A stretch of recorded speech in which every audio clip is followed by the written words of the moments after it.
વીજ પોલની સમસ્યાને લઈને ખેડૂતો જે આંદોલન કરી રહ્યા છે તેમાં હવે કલાકારોની એન્ટ્રી થઈ છે। 4 મહિના પહેલા જે ચેલેન્જ આપવામાં આવી હતી એ ચેલેન્જને સ્વીકારીને હકાભા ગઢવી આ ખેડૂતોના આંદોલનમાં જોડાયા છે। એક વચન આપ્યું હતું કે હું ખેડૂતના ડાયરાના કોઈથી પૈસા નહીં લઉં એટલે નહીં લઉં। એથી વિશેષ મેં કીધું હતું કોઈ રાજકીય નેતા ન હોય તો હું ખેડૂત વિશે ચોક્કસ બોલીશ અને ખેડૂતના ડાયરામાં આવીશ। આ આંદોલનમાં જોડાઈને તેમને ખાનગી વીજ કંપની અને સરકારને પણ ચેતવણી આપી છે અને આવો કદાચ કોઈ આવું વચન આપણે વિશ્વાસઘાત કરે તો એને રોડમાં મેન નખાય। આ નથી વિશ્વાસઘાત કર્યા પછી આપણે કંઈક કરી નાખ્યા ને એ આપણી આ ફાયદો ઉઠાવે છે। આખી ઘટના શું છે તેના વિશે વિગતે ચર્ચા કરવી છે। નમસ્કાર, તમે જોઈ રહ્યા છો ચક્રવાત ન્યૂઝ, હું આપની સાથે હેમંત।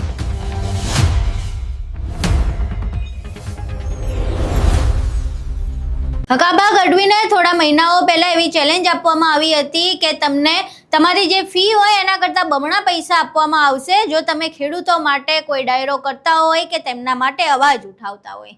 ત્યારે હકાભા ગઢવીએ એ ચેલેન્જ સ્વીકારી હતી અને કહ્યું હતું કે જો કોઈ પણ બિન રાજકીય આંદોલન થતું હોય તો બમણા પૈસા શું, 1 પણ રૂપિયો લીધા વિના હું આંદોલનમાં જોડાઈશ અને ખેડૂતો માટે અવાજ ઉઠાવીશ। આ ચેલેન્જ 4 મહિના પહેલા લગભગ આપવામાં આવી હતી અને 4 મહિના બાદ જ્યારે મોરબીના જેતપરમાં ખેડૂતો વીજ પોલની સમસ્યાને લઈને વિરોધ કરી રહ્યા છે, તેમના ખેતરમાં જે જબરદસ્તી ખાનગી વીજ કંપનીઓ વીજ પોલ નાખી રહી છે અને તેનું યોગ્ય વળતર નથી મળતું, ખેડૂતો જ્યારે વિરોધ કરે છે ત્યારે પોલીસને હાથા બનાવીને તેમના પર અત્યાચાર ગુજારવામાં આવે છે। ત્યારે ખેડૂતો આ આખી સમસ્યાને લઈને લડી રહ્યા છે અને આ સમસ્યામાં હવે હકાભા ગઢવીની એન્ટ્રી થઈ છે। ગઈકાલે લોક ડાયરો રાખવામાં આવ્યો હતો અને આ લોક ડાયરામાં હકાભા ગઢવીએ હાજરી આપી હતી। તેમણે 1 પણ રૂપિયાની ફી નથી લીધી અને આ આખા ડાયરામાં તેમણે ખેડૂતો માટે અવાજ ઉઠાવ્યો હતો। તેમણે કહ્યું હતું કે જો હું રાહ જોતો હતો કે કોઈ પણ રાજકીય નેતા ન હોય તેવા આંદોલનમાં મારે જવું છે અને ત્યાં હું ખેડૂતો માટે અવાજ ઉઠાવીશ। ભલે મારી પાસે ખેતીની જમીન નથી પરંતુ હું આ જગતના તાતનું અન્ન ખાઉં છું। મારા બાપા પાસે જમીન હતી એટલે ભલે હું સીધો ખેડૂત નથી પરંતુ મારા બાપ તો ખેડૂત હતા એટલે મને ખેડૂતની વ્યથા ખબર છે। આ સિવાય તેમણે હાથ જોડીને સરકારને વિનંતી કરી હતી કે જગતનો તાત જ્યારે આટલી મોટી સંખ્યામાં હાજર છે ત્યારે મહેરબાની કરીને તેમની જે માંગ છે તે સાંભળવામાં આવે અને તેને પૂરી કરવામાં આવે। આ સિવાય તેમણે ખાનગી વીજ કંપની સામે પણ પ્રહાર કર્યા હતા। તેમણે કટાક્ષમાં કહ્યું કે જે એક માણસ છે તે આટલી મોટી સંખ્યામાં જે ખેડૂતો હાજર છે તેમને દબાવી રહ્યો છે, આ કેવી વ્યથા કહેવાય। અહીં સાંભળીએ લોક ડાયરામાં હકાભા ગઢવી ખેડૂતો માટે શું કહી રહ્યા છે અને સરકાર તેમજ ખાનગી વીજ કંપની પર શું પ્રહાર કરી રહ્યા છે। હા, ન્યાય માટેથી આપ શાંતિપૂર્વક બધા બેઠા છો કારણ કે આ આંદોલન પહેલી વાર જેવું આવું શાંતિપૂર્વક બેઠા કોઈ ન કે આટલી બધી ગાડીઓ છે, આટલું ટ્રાફિક છે છતાંય આયા કોઈને બોલાવવા નથી, પોતાની સ્વેચ્છાએ બધા આવ્યા છે પોતાના માટે કારણ કે બધા ખેડૂતો છે। અહીંયા કોઈ એક સમાજ નથી બેઠો, એક સમાજથી તમામ ખેડૂતો આવ્યા છે। મેં મારા ગામમાં ફોન કર્યો હતો, મારો ભાઈ છે સરપંચ અનિલભાઈ, કીધું આપણા ગામમાંથી આવા છે ને ખેડૂત તો 100 ખેડૂતને લઈને આવ્યો છે અનિલભાઈ। અને દૂધના કેન ના પડી ત્યાં કાંઈ કઈ વસ્તુ લાવવા નથી છતાંય પણ દૂધના એ લોકો કેન લઈને આવ્યા છે। અને કાઉ ચાલા કબૂલિયા કાઉ જાજા કબૂલ હગડી છે મેળ ભરીને હગડો છો સપૂત તમારા નિલેશભાઈ, એને મને ફોન કર્યો સાહેબ, એને તાળીના ગળાથી વધારેલો મને એવો ફોન કર્યો કે અકુબા એક પ્રોગ્રામ છે ખેડૂત, તમે આવશો અને શું લઈશો? મેં તો 4 મહિના પહેલા હું બોલ્યો હતો કે આ એક પ્રોગ્રામ નહીં, આવા ગુજરાતમાં ખેડૂતના કદાચ 50 પ્રોગ્રામ થાય તો મારે 1 રૂપિયો જોતો નથી। હવે તમને એ વાત કરું, તમે આયા બેઠા છો, તમારી પાસે જમીન છે એટલે તમે આવ્યા છો માંગ માટે। મારી પાસે જમીન છે ને તો હું શું લેવા આવ્યો? હું તમારા માટે આવ્યો છું। એવી કોમેન્ટ આવી બે કે મતલબ વિના કોઈ આવે નહીં, આવું કહેવા માંગ્યું। હવે 3 પ્રકારના મતલબ હોય મારામાં, તો હું આવું। એક તો ફેમસ થવા માટે, એ તો હું શું જ તે ફેમસ થવા જોઈએ। બીજું પૈસા માટે, એ માન લેવા નથી। આ બે તો હોય તો કાં તો રાજકારણમાં જવું હોય તો એ મારી પેઢીમાં કોઈ નથી જવાનું।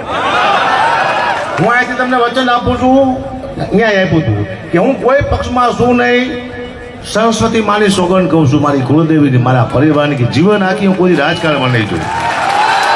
કદાચ લડવાનું થાય છે ખેડૂત માટે તો લડીશ, પણ રાજકારણમાં હું નહીં જોઉં. તમને વચન આપું છું. અને આવો કદાચ કોઈ આવું વચન આપણને વિશ્વાસઘાત કરે તો એને રોડમાં જ મેન નખાય. આ નથી વિશ્વાસઘાત કર્યા પછી આપણે કંઈક કરી નાખ્યા ને એ આપણી આ ફાયદો ઉઠાવે છે.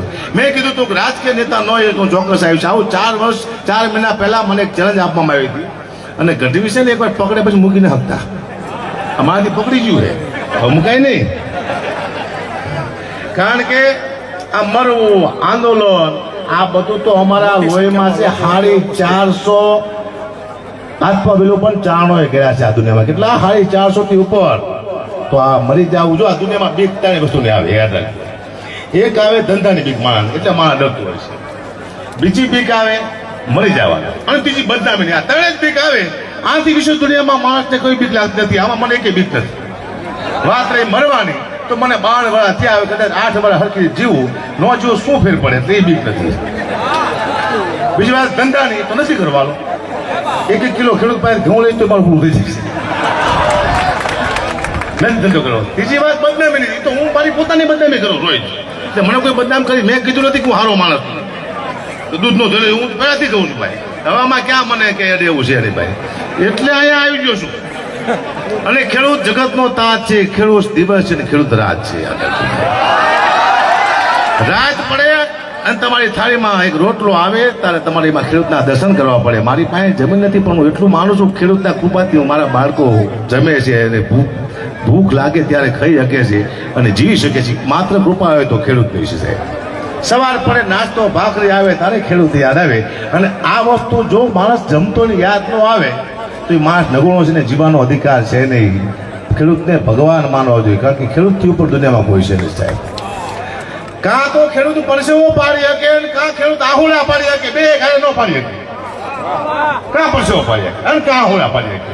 પરસેવો પાડે તો આહુડા ના પાડે, આહુડા પાડે તો પછી પરસેવો ન પાડે. અને ખેડૂત જેથી પરસેવો પાડવાનું બંધ કરે ત્યારે માનવું કે દેશનો વિનાશ થઈ જાય છે. તમારા બાળકો રોડમાંથી આવી જાય છે. ભૂખથી તમે તડપતા હોય છો. આ તો દયાળુ છે, ખેડૂતમાં દયા છે. કારણ કે બીજાના બાળકો પણ એને પોતાના જેવા લાગે છે કે બીજાના બાળકો ભૂખ્યા સુવે નહીં. એટલા માટે આખી રાત આખો દિવસ મહેનત કરી પરસેવો પાડી આ જે આપણી થાળીમાં અનાજ આવે છે માત્ર ને માત્ર ખેડૂતના પરસેવાનો અનાજ આવે છે. અને ખેડૂતને જે માન નથી ઓળખતું એ દેશનો વિનાશ થાય. હા, તમે બીજા દેશો તમે જુઓ કેવી ખેડૂતની કદર કરે સાહેબ. ધાબા માથે જો અનાજ વાવતા એની ઇજ્જત થતી ના સન્માન થતા હોય તો આપણું કેમ? પણ આ આંદોલન એક વિનંતી હું અહીંયા બેઠા સરકારને કરું છું કે 2 હાથ જોડી કોઈ અપેક્ષા વિના, કોઈ સ્વાર્થ મારો આ નથી, કોઈ સ્વાર્થ નથી કે ખેડૂતની જે કઈ માંગ છે આ પૂરી કરવાની કોશિશ કરો. આવી હું સરકારને અહીંયાથી વિનંતી કરું છું. કારણ કે સત્તાને આપણે વિનંતી કરી શકીએ, વિનંતી કરું છું. અને મારા બાપુએ હાથ ચૂકી જમીન વેચી નાખી, હવે મને ખબર પડી.